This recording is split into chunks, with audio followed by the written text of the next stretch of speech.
All right, so here we go. Weekly roundup. This week's Parsha. First, we'll start with the Tanya of the week. The Tanya of the week is going to get into the Tzaddik. We're talking about the Tzaddik and the Rasha. By the way, no Tanya class tomorrow. Rabbi Weinberg will be out of town. But nevertheless, the weekly Tanya, the daily Tanya, talks about the Tzaddik. What is the Tzaddik? We spoke about it earlier today. Tzaddik, Beinoni, and Rasha. Just briefly, we mentioned it about davening. When you say someone is, when you see a dog and you say that dog is a genius. Yeah, I'm sure you've said that. I've said that many times. That dog is a genius. Okay, obviously we're just borrowing the term genius. It's not really a genius. I don't even know what a real genius is. Is Albert Einstein considered the genius? I don't think so. But when you say that person is a tzaddik, that person is a righteous person, we're also borrowing that term. There's an absolute term of a righteous person. There's a definition of what a truly righteous person is. It's not how he acts, or he seems very selfless, or she seems very selfless. It's their character. It's beyond character makeup. It is a gift from God. And we have to. The Tanya is going to define that. And at the end, it's going to say, basically, you're not a tzaddik. You're not going to be a tzaddik. You're not meant to be a tzaddik. That's not your job. Your job, and you're also not meant to be a rasha, what's considered an evil person. But you'll find that an evil person is not so evil. Someone who indulges in their desires, even if they have very refined desires. They love to just read and listen to classical music, whatever sort of desires it could be, something, as we say, edel, very refined. Nevertheless, they give into their desires. It's about themselves. It's about my experience. What am I experiencing? That is basically going to be a rasha, an evil person. Obviously, it doesn't mean truly evil. It's not like what we think. We're going to define what evil is. We're going to define what tzaddik is. In order for us to figure out who are we, and what's expected of us, we're trying to be the Beinoni. And that's not going to be in this week's Tanya. That'll be in next week's Tanya, chapters 12, 13, and 14, where the job is to control your thoughts, your speech, and your action.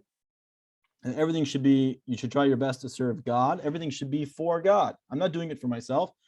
I'm doing it for God. Now, that doesn't mean you throw away your life like you don't, as if you don't exist.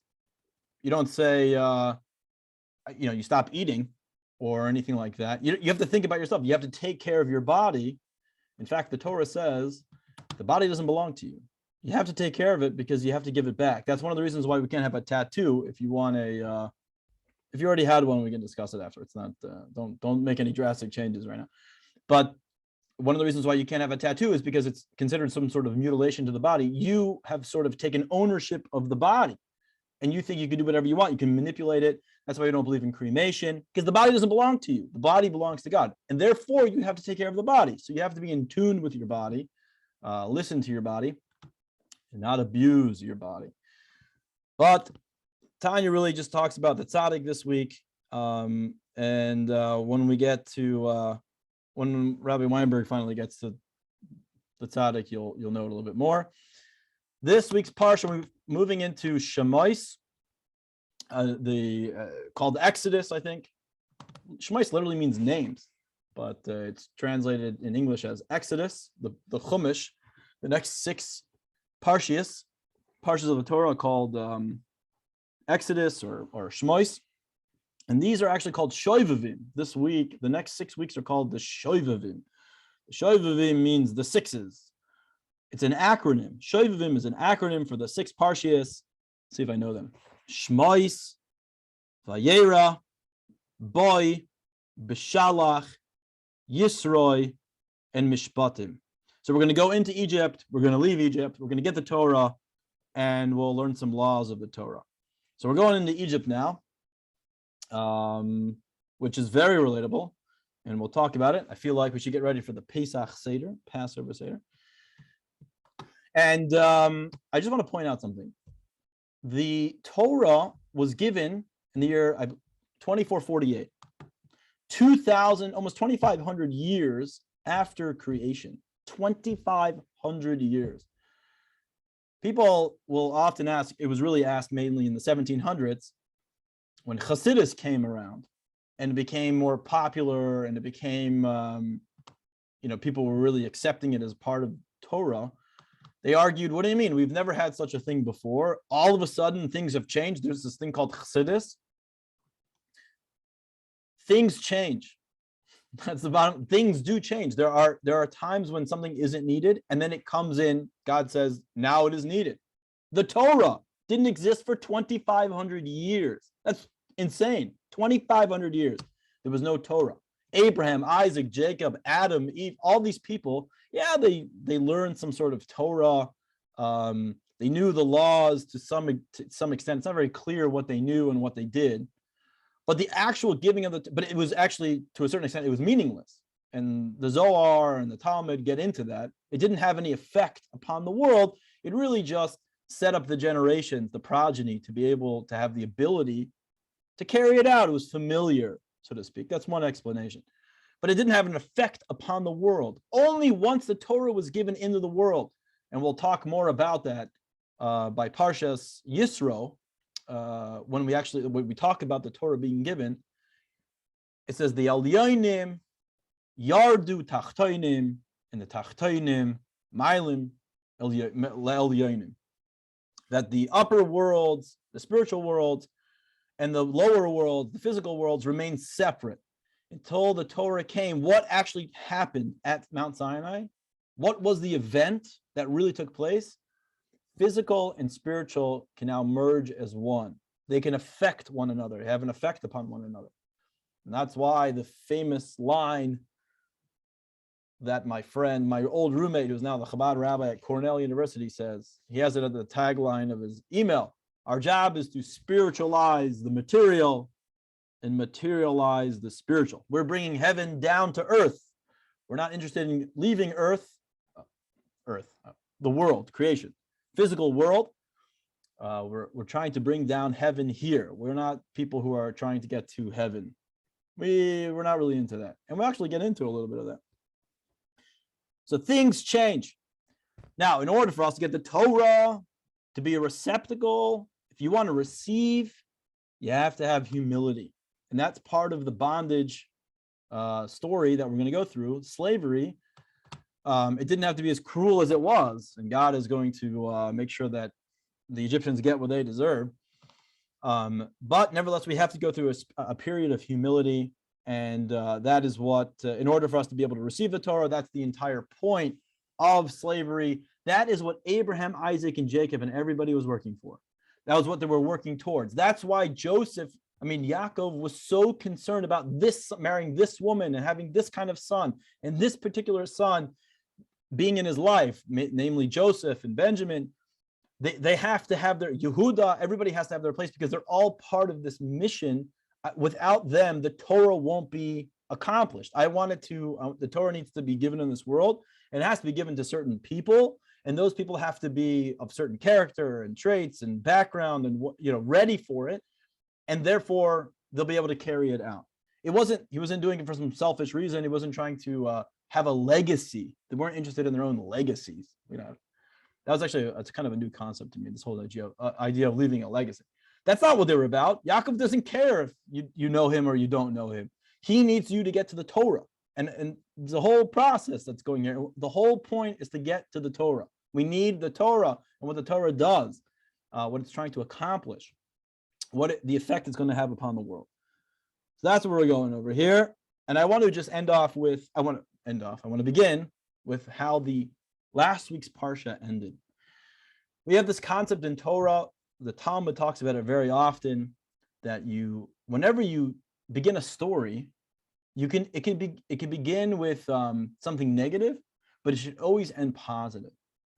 The end of last week's Parsha, the last words of the Parsha, which is the entire book, the entire Chumash of Bereshis, Genesis, ends with, and they buried Yosef in a coffin in Mitzrayim, in Egypt. That's very sad. It's not a very exciting, that's seemingly a very sad idea. The Zohar explains that the leaders of a generation do not ever forsake their generation. They will, if the generation is left in gullus, in exile, wherever they are, the leader buries himself or herself there as well. Mordechai is in Iran. Esther is in Iran. Moses is buried in Mount Sinai. Moses will find, not Mount Sinai. He's buried in Egypt. Well, in the Sinai. The Sinai is what I mean to say. In the Sinai desert. We don't exactly know where. Why are they buried there? Because when you're in a place of exile, the Jewish people need the ability, what's called koiches. They need the capability, they need an energy to be with them, to be able to get through this exile. And the Jewish people need a place that they can turn to and ask questions to, and seek guidance from. It's very important. And we're going to see that with the story of the spies. Yeah, Yeshua is going to go and pray by the tzaddikim. And as we explained many times in Chassidus class, there are 5 levels of the soul. And there's a level of the soul that always remains with the body. It's called the nefesh. And it stays connected with all the other parts of the body, of the soul. And so therefore, by going to the body of the righteous, you're connecting to the nefesh, and thereby you're also connecting to the other parts of the soul. And that's why they can have an effect. And they're found more in this world. They have more an effect in this world, says the Zohar, than they did while their souls were in bodies. We explained that in last week's Parsha. So therefore, it did end on a positive note. Hashem was saying, here's your ability, who's going to give you the ability to get out of here, to not be stuck in Egypt? Yosef. Yosef is going to be buried with you. And when it comes time to leave, we know, as we explained in last week's Parsha, Moses is going to carry the bones of Yosef out of Egypt. Serach, remember Serach? She pointed out, she's going to tell Moses where everything is, and they're going to leave. And the Parsha goes into, just looking into the Parsha now, these are the names of the children of Israel that came into Mitzrayim. It goes right into talking about Yosef was the first brother that died, which is odd because Yosef is not the oldest. Reuven is the oldest by a long shot. Why did Yosef die first? So the Medrash says because Yaakov would go to Yosef and say, I'm your servant Yaakov. When he would address Yosef, he'd say, we see it many times. He would say, Avdi Yaakov, I'm your servant Yaakov. And Joseph never rebuked him for that or said, don't say that. He let him say it, maybe out of whatever. And I'm not here to contradict my father, whatever the reason is, but it was wrong. And because of that, Hashem had him die early, so to speak. For those of you that are in Kabbalah, I get a lot of Madonna Kabbalah. People ask me a lot of Madonna Kabbalah questions, like, oh, is this water that's tinted orange? What's the significance? But if you want to know real Kabbalah, a lot of times I don't understand it. I actually have a friend who's very much into it, and he can explain it to me pretty well. But the Torah, the Kabbalah, the Zohar, which is the main Kabbalistic work, Kabbalah, says that when it says over here that Hashem, these are the names of the children of Israel, it refers to this level of Yisrael Saba, which in Kabbalah is called Chachmastima. There are different levels, there are different ways that Hashem reveals himself. There are different names. So these are the names of Yisrael, the children of Israel. Names, like we explained many times in Chassidus, what is a name? A name, you have different names. You have different ways of people, how they, you have different names for different situations. Yeah, I'm called a friend to my friends, and I'm called a father to my children. I'm called a husband to my wife. I'm called, you have these different names. They're very external, but at the same time, they bring out the essence. Yeah, when you call someone by their name, we've explained it many times. On the one hand, many people can have the same name, but when I call your name, I'm not just calling some aspect of you. I'm calling your entire being. If your name is Joseph, and I say, hey, Joseph, what part of you am I talking about? Your entire entity, your entire your essence, everything, the whole entire part of you. Even though at the same time, somebody else can have the same name. So it's something unique about names. And the reason what's unique about that is it's your way to interact with somebody else. You don't need a name if you're by yourself. That's a concept in Chassidus. You only need a name if you want to reveal yourself to somebody else. So Kabbalistic is very Kabbalistic. Kabbalistically speaking, what the Torah here is trying to tell us, these are the names of the children of Israel. There are these names of Yisrael, Israel. There are these names of Israel. Yisrael refers to Yisrael Saba, which refers to God. And there are different names. And they came to Mitzrayim. Mitzrayim comes from the word Meitzar, which means boundaries or constriction. That there are these names, these expressions of God, which we call nitzutos, sometimes sparks. Sparks just means like these parts of divinity, of essence. And these different levels and different energies, and they're all stuck within creation. Now, it doesn't just mean something physical. It means experiences, ideas, traumas, all these things are a part of creation. Yeah, pleasure, immorality, telephones, anything in creation is a creation. And so therefore there's a spark of divinity that's stuck inside. And that's our job. Our job is to go down to, these names have gone down to Mitzrayim, and our job is to go down there and take them out. And the Torah is telling us, how do you get rid of these sparks? How do you remove these sparks? In other words, it's not really remove them, but it's more, as I explained many times, you fan them. You fan them and you show what the entity truly is.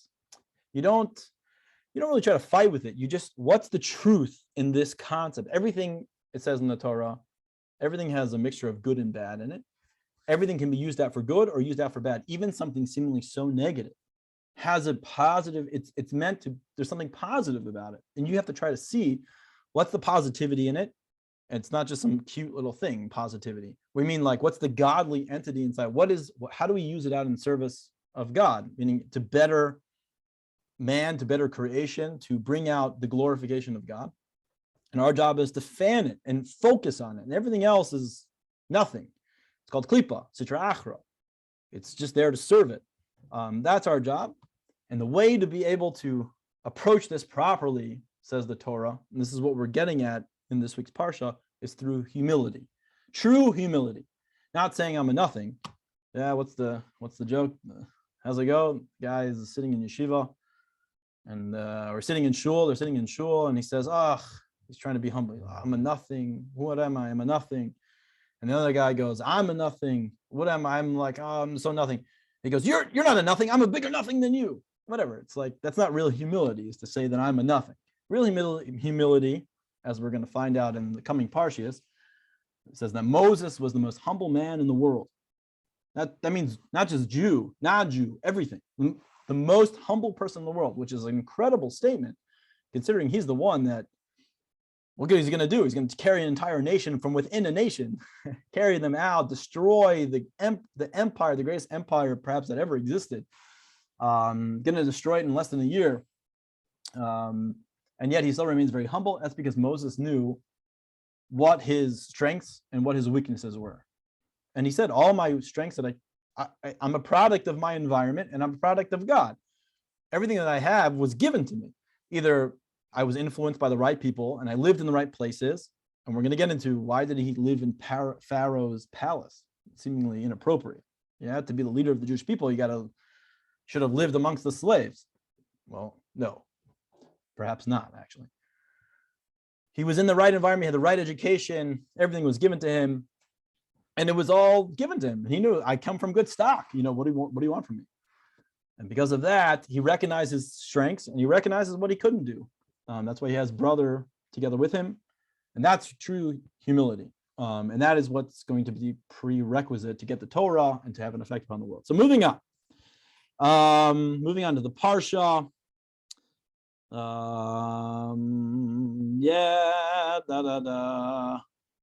Torah asks, actually I have a little note over here. The Talmud asks, which is greater, Torah or mitzvahs?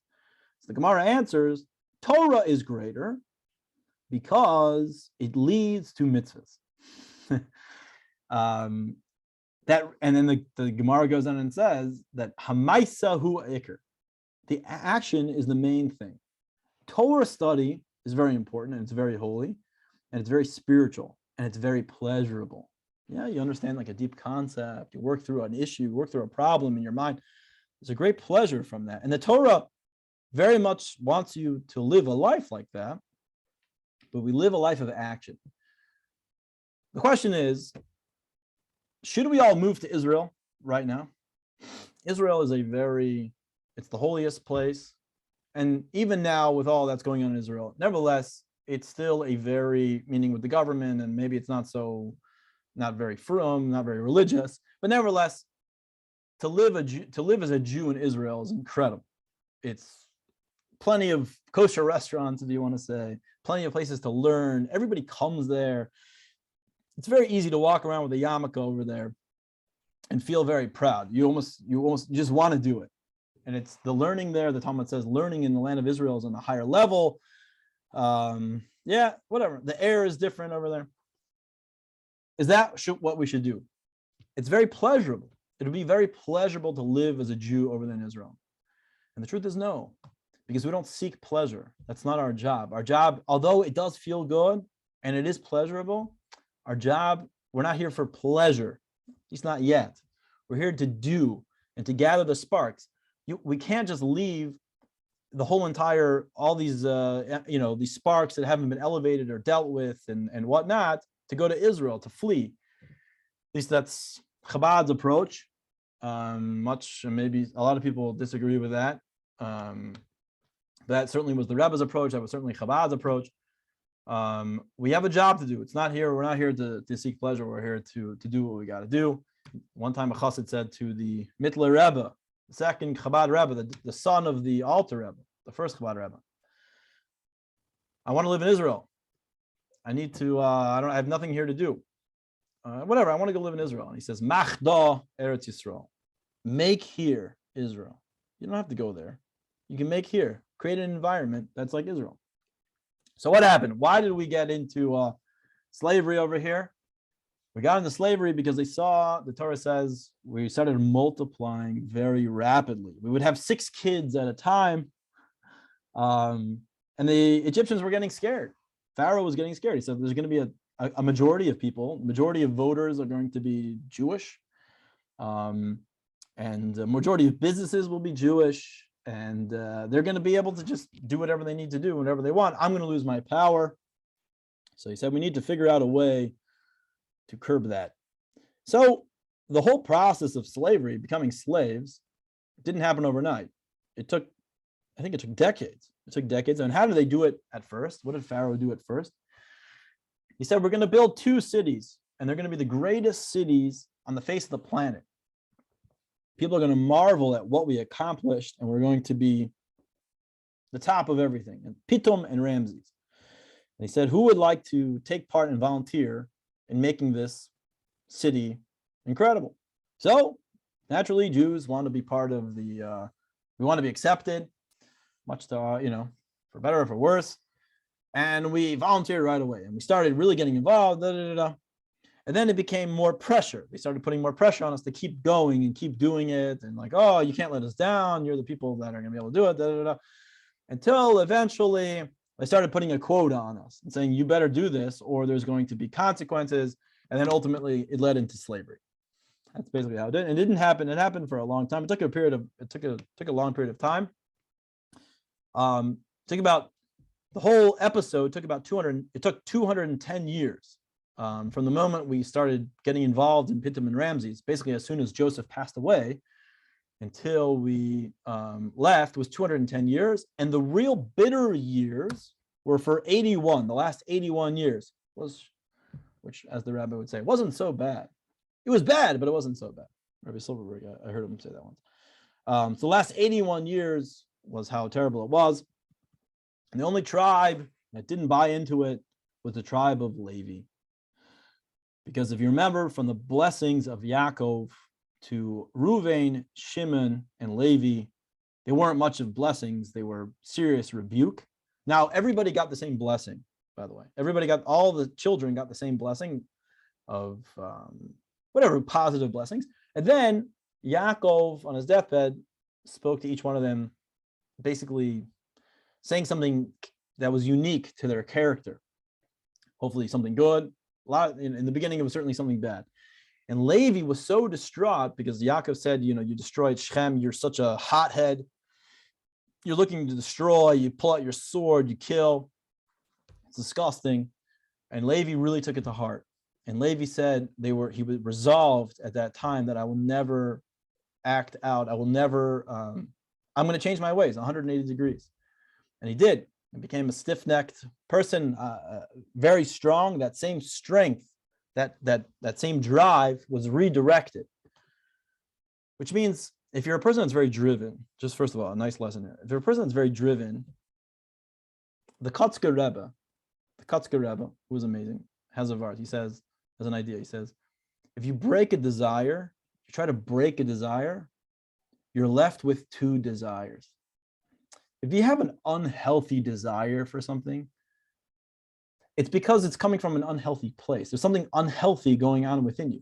So if you try to break that desire, you're dealing with the symptom.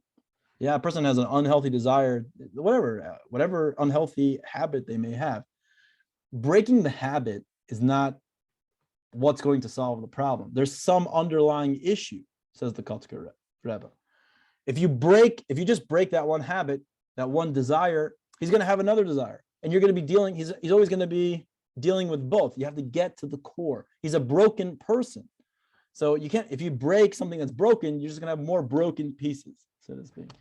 So we learn from Levi that Levi decided to redirect his drive for, he was a man of integrity, but he was a hothead. But I'm not going to listen to you. I'm going to do whatever I need to do. That desire to break it was redirected to something positive. And who comes from the tribe of Levi? Miriam, Aaron, Moses, and they lived in Goshen, and they became priests, and they were never enslaved. At the end of about 210 years, we had about 300 males, which means between the ages of 20 and 60. So there were about 3 million people that left the land of Israel at that time. And going back into the parsha really quick, just looking over here, Moshe's father, if you took my quiz today, who was the name of Moshe's father? Amram. But when it says, it doesn't mention his name, when Moses is born, it says a man took a wife from the tribe of Levi, and they had a son. They had a kid. Why does it mention his name? It will mention his name later. It'll mention Amram and Yocheved, which we explained earlier. We said earlier today that Yocheved was the aunt of Amram. Yocheved is actually one of the 70 souls, the original 70 people that came to Egypt. She was 130 years old, but she looked good. She was rejuvenated when they had Moses. But why doesn't it mention his name? So there's a famous medrash. It says a man went forth from the tribe of Levi. So there's a famous medrash that says, why didn't they mention his name? So the Torah is negating that Moshe was born from a male and female. Basically, the medrash says that in the future, there's going to be a claim of a Messiah that was born miraculously, that it was impregnated by God. And so there's, some miraculous thing. The Torah here is saying Moses was born from a man and a woman, a human, a person. And Mashiach will be a person from a natural way of conception from a human being. I just found it to be a very fascinating medrash. Who was Amram? Amram was from the tribe of Levi. His father was Kahos, and he was a leader of the Jewish people at the time. And it says there were 4 people in Jewish history that never sinned: Benjamin, Amram, Yishai, King David's father, and Kilov, King David's son. They never sinned. Amram, talking about the real deal over here. Pharaoh made a decree that all boys should be thrown into the water. what happened was the day that Moses was born, astrologers looked up and they said the one who's going to lead the Jewish people out of Egypt will die, will have a downfall because of water. And so then they weren't sure if he was Jewish or not Jewish. It just says the leader, it just says the one who's going to take the Jewish people out will die from water. So Pharaoh decreed that all boys, Egyptian and Jewish, Egypt, whatever it was, get thrown into the river, into the Nile River. And Amram felt that was it was too much risk to be married to my wife, because if we have a child and it's a boy, I'm going to be liable for him being killed. So therefore, he divorced his wife. He divorced Yocheved. Little Miriam, 5 years old, big genius. She said, "You're worse than Pharaoh." She said to her father, "You're worse than Pharaoh, because Pharaoh only decreed to kill the boys, but now you're going to wipe out the Jewish people entirely, because maybe you'll have a girl, and who knows what will happen. You're for sure ending it. You're for sure ending the generation of the Jewish people. You're ending the Jewish nation." Why the entire Jewish nation? Because he was the leader of the Jewish people, and everybody followed what he did. Everybody divorced their wife. Every man divorced his wife. And Amram had true humility, and he said, "You're right." So he says, and this is the pasuk, he says, a man from the tribe of Levi took a wife. He retook his wife. And it said that she beautified herself. She was beautiful. She was rejuvenated. And they had a child. And there was a boy that was born, and he was born prematurely. He was born at 6 months old, which gave her enough time, 3 months, to breastfeed him and have him grow to a certain extent. Because what the Mitzrayim would do, the Egyptians would see that a woman was pregnant, and they would check on her. They would say, "Okay, you're this many months pregnant. We're going to come back then and see, was it a boy or a girl, and we'll decide what we got to do." So God made a miracle that she had Moses, who didn't have that name yet. She had Moses when she's 6 months old, and then it came time for 6 months, and she said, "They're going to come and try to get him, so let me put him in a basket." And we all know that story. It says that when he was born, it says that it was good, that the room filled with light. He was born circumcised. And she said, "Okay, it's time for him to go. It's 3 months. They're going to come looking for him." So she put him in a basket. Miriam followed the basket, and he went into the water. And who was in the water? Nonetheless, who was in the water? Basia, the daughter of Pharaoh. And what was she doing in the water? Says the Talmud, she was converting. She went to the mikvah that day, and she was converting. And she saw a basket floating, and she turned to her servants and said, "What is that?" And they said, "It's a basket, and it sounds like a baby's crying, and it's probably a Jewish baby. So ignore it, because it's going to be killed anyway." And she said, "No." And she went to go reach, and she couldn't reach. It was too far, and God made a miracle that her hands extended, and she grabbed the baby, and she named him Moshe. Moshe is an Egyptian name given by Basia. And Moshe means drawn from the water, because he was drawn from the water. And she brought him into the house of Pharaoh.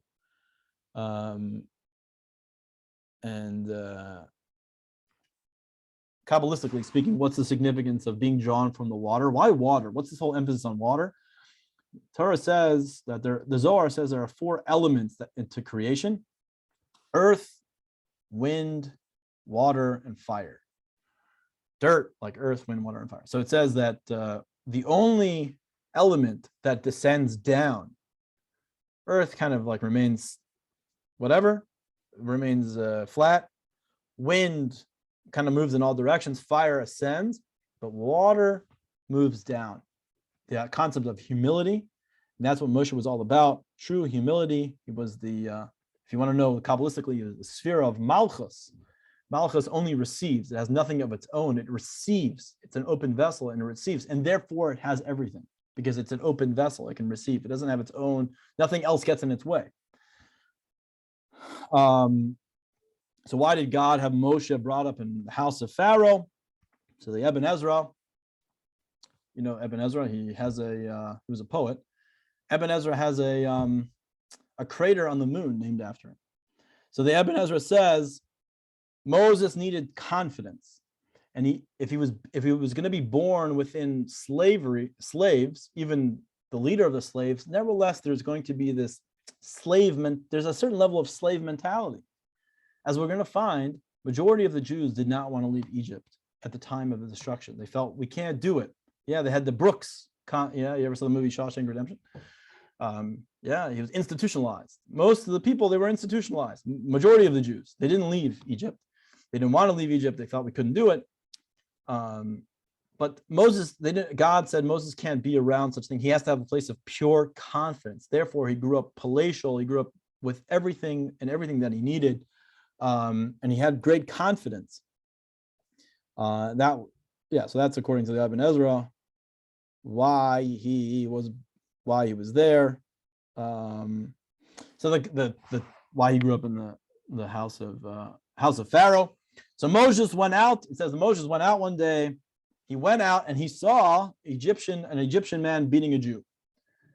The Talmud says, what does it mean that he didn't just go for a stroll outside? He went out, which means his MO, what was his whole purpose? He acquired the feeling of empathy. He made it his business to help the Jewish people. He didn't really interact with Jewish people. He lived inside Pharaoh's palace.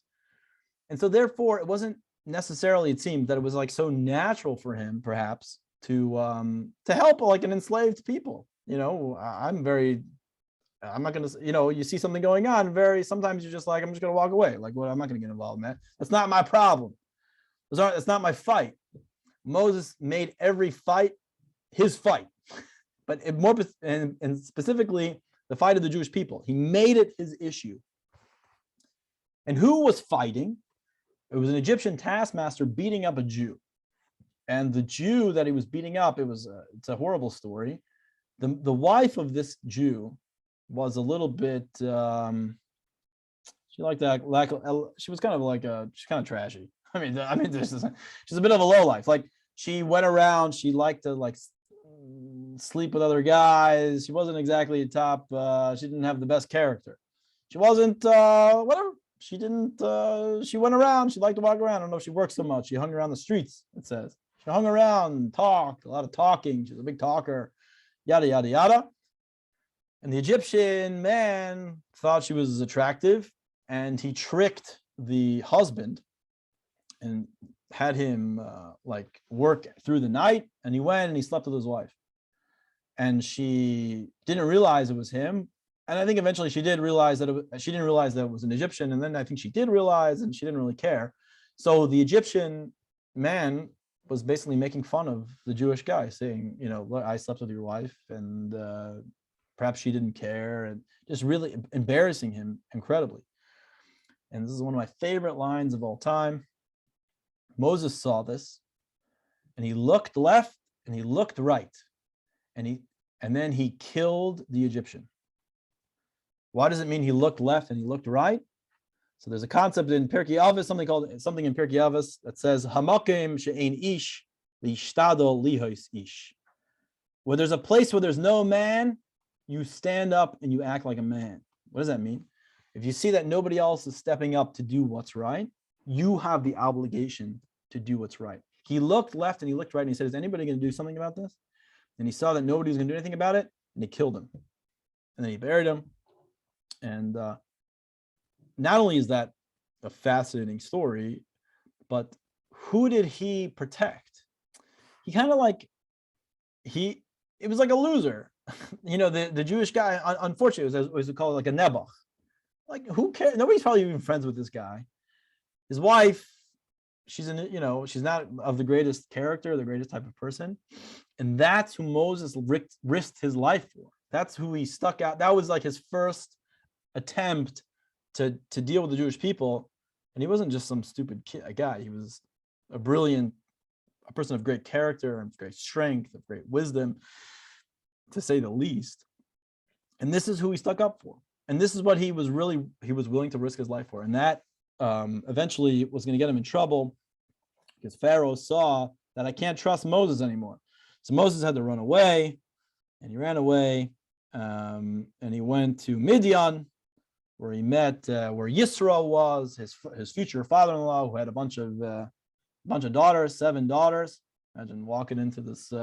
They're all Sephardic, Imagine like walking into this guy was very rich. Yisro was the right-hand man to Pharaoh, but he didn't agree with Pharaoh.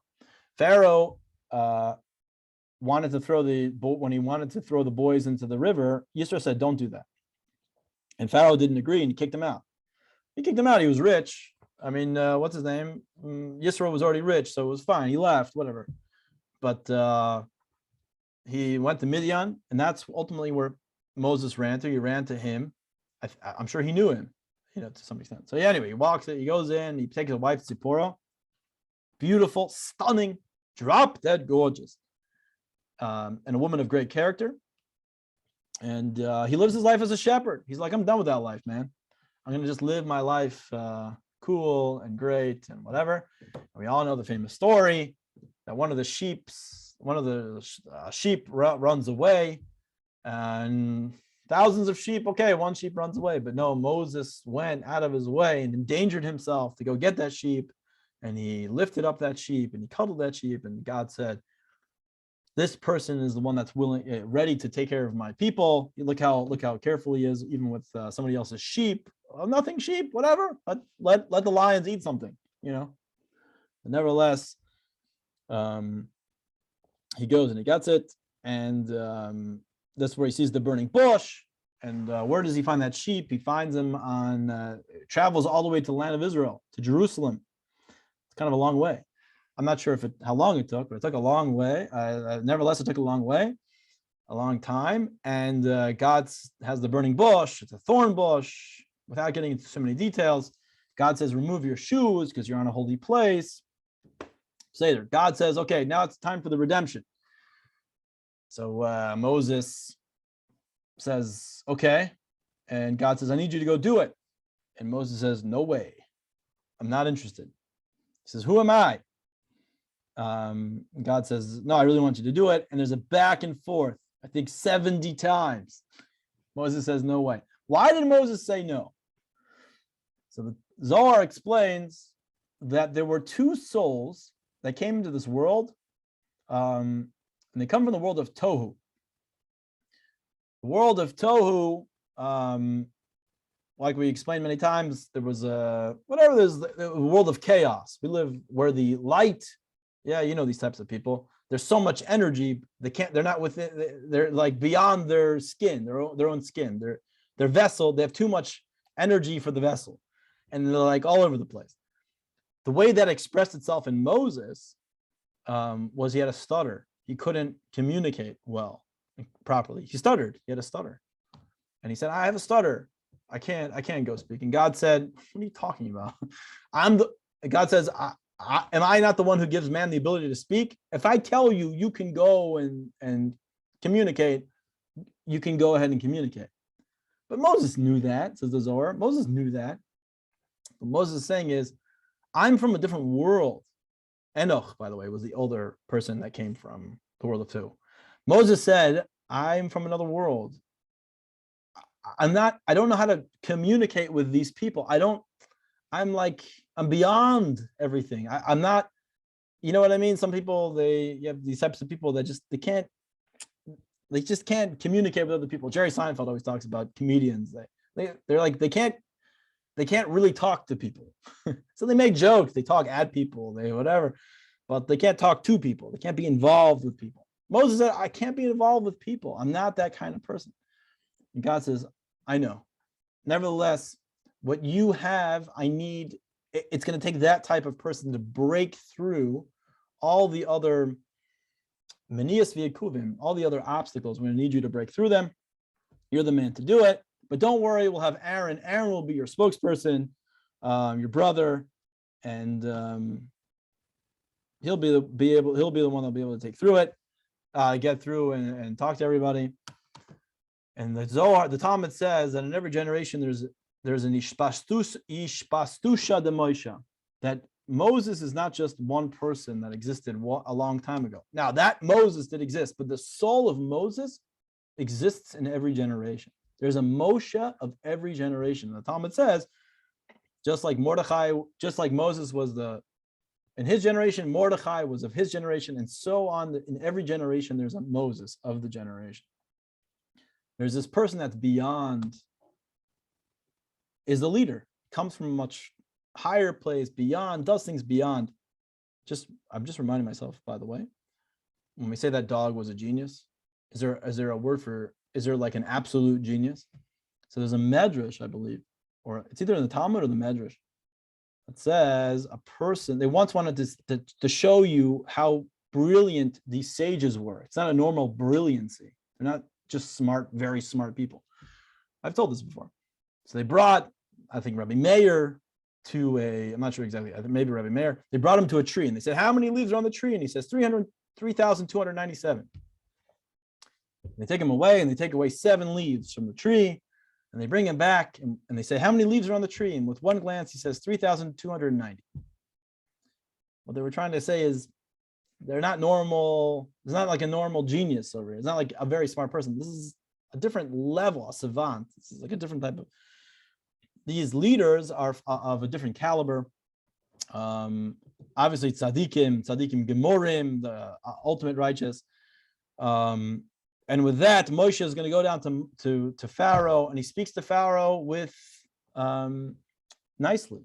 It says that you have to honor he never went in and demanded, he spoke to him with honor because he respected the position. God said you should respect the position because he's a position of malchus, of kingship. If there's a king down here, that means they come from a very high soul, and therefore you have to respect them. Nevertheless, that's why when the Alter Rebbe was in jail and the Tsar came to visit him, as a regular person, he stood up when the Tsar came in. He said, I know you're the Tsar. And he said, how do you know that I'm the Tsar? Because he said, and the Alter Rebbe replied, because Lamaila and Shemayim in heaven, I can see that the sphere of Malchus is before me. The spirit of the Sephira of kingship is before me. And you're just merely a reflection of that. And same thing with Pharaoh. Pharaoh was a sphere of kingship, so he spoke to him very nicely. But where would he speak to him? He would humble. We spoke about before. You can only talk to somebody if you know they're going to listen. So Pharaoh in his own palace is not going to listen to Moses. But where did he listen to Moses? He had to be humble. He had to be like, a certain level of humility in order to listen to somebody beneath you. So Pharaoh said he's a god. Why did he say he was a god? Because the Nile would rise. Anytime he walked by the Nile would rise and water all the crops, which was a blessing from Jacob. So he then went and said, I'm a god. Yeah, I controlled, everything was controlled by the Nile. The Nile was their god. It's part of what they worship. It was like some sort of god. They worshipped it because all of their sustenance came from the Nile. And Pharaoh said, I'm the one that created the Nile.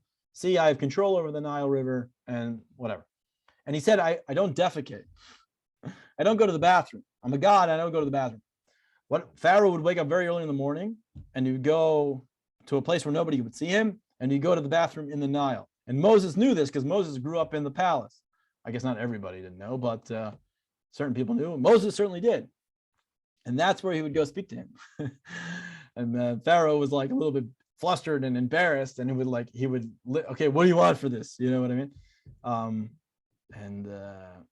Until at the very end, we'll see that God says, now it's time. In Parshas Bo, we will go together into Pharaoh's palace where he feels most confident and he can do whatever he wants to you.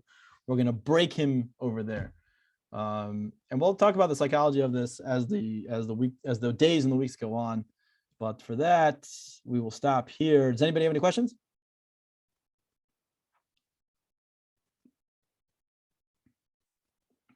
Okay, I believe you. Oh, wait, somebody has a question over here. Okay, got that. Okay, with that, fine. You guys have a good night. Tomorrow, there is no Tanya class. Rabbi Weinberg is out of town, but there will be class tomorrow night. Pirkei Avos. Rabbi Binyamin Weiner will be giving a Pirkei Avos. He'll have a series on Pirkei Avos, Ethics of Our Fathers, which he feels very confident, and he's taught it many times. So stay tuned for that. And with that, I wish you a good night, and we'll see you tomorrow.